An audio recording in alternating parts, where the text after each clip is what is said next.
Cape Cod Broadcasting weaves the listening environments of 99.9 WQRC, Ocean 104.7, WFCC Classical 107.5, Cape Country 104, and CapeCon.com's website experience to reflect the lifestyles of the people who live, work, and play on Cape Cod. We hope that you enjoy this podcast.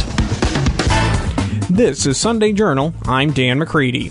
This weekend, communities across the country will be celebrating the life and legacy of Dr. Martin Luther King Jr. Wareham will be holding its own MLK Community Breakfast tomorrow, which will feature Bridgewater State University President Miguel Gomes.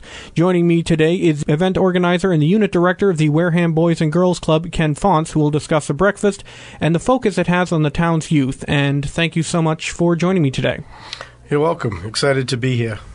The first question I have to ask is, how did this whole event get started? A few years ago, it started actually in 2009.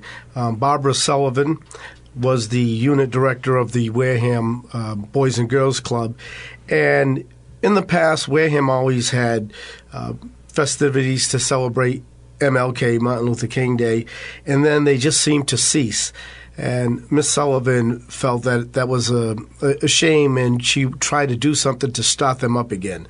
So she started and got some involvement from different people, including Dr. Barry Rabinovich, who was the superintendent of schools of Wareham. And the mindset was to try to get some students nominated for awards based on what they did and the values that they had that mirror those of Dr. King.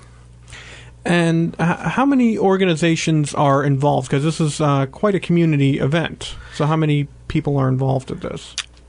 We have a staff of over 10 volunteers right now.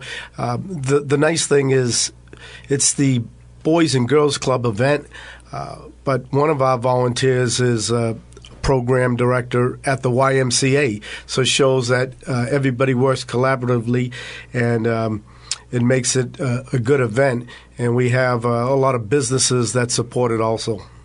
And this year you've got the keynote speaker. Tell me a little bit about him. Mike Gomes is at Bridgewater State University, and all our past speakers have been people that have gone through Wareham High School, and we try to find someone that, as I said, values what Martin Luther King stood all about, and we have them come and talk to the kids and adults that are at the event and try to tell them what motivated them to get to whatever position they're in. So Mike was an outstanding athlete at Wareham, and he's moved on and has a great position at Bridgewater State University. He's in charge of admissions and all of that. And so it's kind of it sounds like it's kind of, you're looking for people who can show kids in Wareham, I came from where you came from, I lived where you're living, and I've been able to achieve success. I can do it. You can do it. Is that kind of what you're looking at? Absolutely. Last year's speaker was Miss Darcy Fernandez, who was a principal at the time in a school in New Bedford, and now she's an assistant superintendent. And here's a young lady that her story at the event was so inspiring that, she was turned down for different jobs and positions that should have been next in line for her. She was bypassed being a woman of color. And she told the story to the children in the audience, and almost never give up and, follow your dreams. And if you work hard, good things will happen.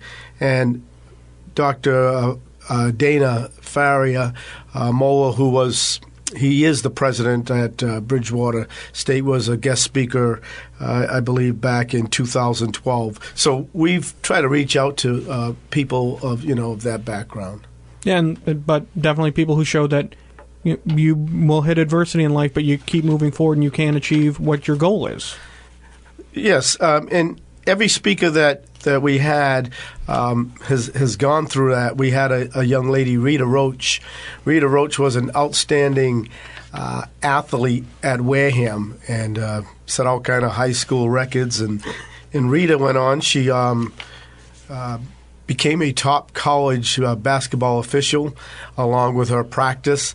And that's another story. Everyone that came in started and ran into roadblocks, and the motivation is to get the kids to believe they can do it too. And when we select, we have the principals of each school in Wareham, including Upper Cape and Bristol Aggie, select a student that has those type of values. And Monday they will receive a plaque of recognition for what they're trying to accomplish. And which brings me to Student Leadership Awards, of course. So how many students are being honored with these awards? 5 from the Wareham schools, the high school, the middle school, the 2 elementaries, which is John Deacon and Minot Forest. We also have a cooperative school and West Wareham Academy. And then we have Upper Cape, Cod Tech, and Bristol Aggie. This year we didn't receive anyone from Bristol Aggie. It might have been changing positions here at the club. We might have reached out to them a little too late, so I apologize for that. But there'll be 7 or 8 kids receiving awards, and Miss Sullivan, the past director, will be getting a community service award for all her years of work at the club. So now, what is the criteria for selection for this award? What do the students do to demonstrate this? The award is called Youth Spirit Award. Whether they have done a good deed in the school, helped out in the community, they do pretty much what is asked of them, projects in the school and things of that nature. And there are also kids that aren't settling on where they're at. They're trying to get to that next level. And that's part of the criteria. So I think the principals have a lot of input from all the teachers on students, because there are a lot that, if I had my choice, probably 25 kids from each school could be nominated for the award. And this event has a particular focus on young people in Wareham. Why are you gearing so much towards the youth in this celebration? The culture today has changed, and we're trying to reach out to the youth in Wareham, Onset, all the surrounding communities, to make the right choices. There's a lot of you come to that fork in the road, and you hope that they make the right choice. We want to help them in being a better person. They get more when they help someone out. They come back and they get that good feeling. We want to help them, like at the Boys and Girls Club. We help through homework programs. We have cadets from Mass Maritime Academy that come in and talk to the kids. We have guest speakers that come in and talk to them about bullying prevention. And all these things tie into the Martin Luther King event, and we're excited about that. And one thing that you always hear about youth, especially youth of today, is that they're not involved in the community. They're not involved. They aren't aware of the world going on around them. They aren't tuned into politics and all these things in their communities. And as somebody who works with youth, first of all, the question I have is, do you think that's true of kids today? Do you think they're not as involved as they could be? I think a lot of that has to do with video games. Most definitely. There's a good portion of kids that are very involved. Onset has, I'm sure you're probably aware of the Onset Cape Verdean Festival, which is held in August. About 20,000 people come to the town, and a lot of the kids are involved in helping, in whether it's selling tickets or being part of the program. But there's still that large group out there that we have to tap into to try to get them more involved. And unfortunately, you can see it in sports too. The enrollments, a lot of kids, the enrollments are down, and kids are doing other things. And I blame Wii and PlayStation and all of that for that. So what do you think, though, can be done in this age where we have Wii and PlayStation and phone apps and all that? What can be done, do you think, to get some of these youth more involved in their communities in a positive way? It's probably the applications that are available. When someone makes a decision to play Call of Duty, a war game. It's a different mindset. I'm sure they're talking about it's just a game, but I like to see more information out there for the kids. And Wareham Public Schools is doing a good job. They have their media program now. Wareham Cable Access Television is right in the schools and trying to reach out to the kids. The kids do their morning weather reports, and they're doing research into current events. And hopefully that can trickle down into the elementary schools, because those are the grades where you really need to focus on getting to those kids 5th, 6th grade. So it's kind of get them started early, get the spark going, kind of, so to speak. Right. I've been running youth basketball for over 30 years, and we started our program with 7th and 8th grade boys and girls mixed, and now we go all the way down to the 1st grade. So if you can get them involved in sports, that's just one thing. But I like to see them getting involved in other things. I'm on the school committee in town, and one of the nicest things is we have a student representative. And it's good to see a high school student involved in seeing the town politics and how things work. And student councils are also a big part of that. And while we're still speaking of the youth, today's generation, they grew up in a nation that's becoming more and more integrated every day, and in a nation that also elected a black president. So do you think that these kids really have an understanding of how much things have changed and the true appreciation of the legacy of Dr. King?